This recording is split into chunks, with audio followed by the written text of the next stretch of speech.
Un animal dans la lune. Fable numéro 18 du livre 7e des fables de Jean de La Fontaine. Un enregistrement de Jean Lambert pour LibriVox.org.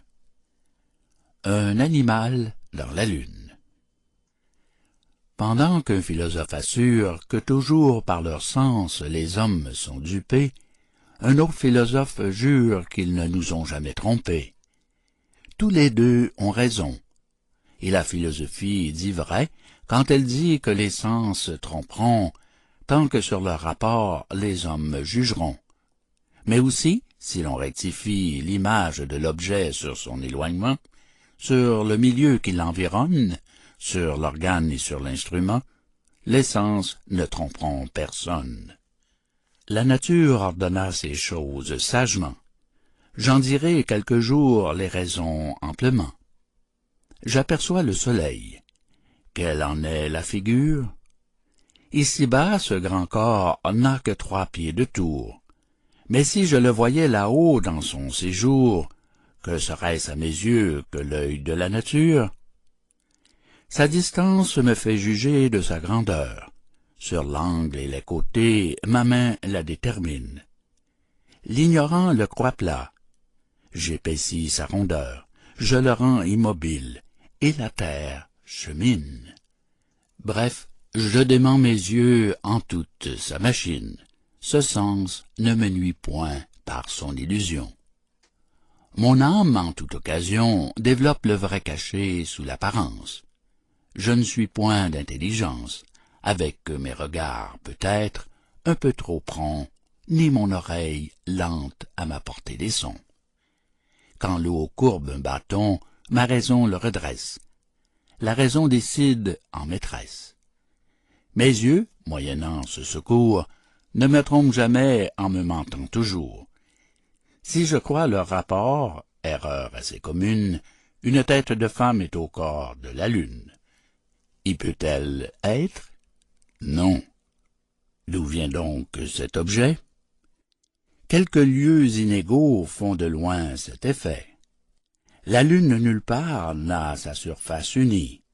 Montueuse en des lieux, en d'autres aplanie, l'ombre avec la lumière y peut tracer souvent un homme, un bœuf, un éléphant. Naguère l'Angleterre y vit chose pareille. La lunette placée, un animal nouveau, parut dans cet astre si beau, et chacun de crier « merveille ». Il était arrivé là-haut un changement qui présageait sans doute un grand événement.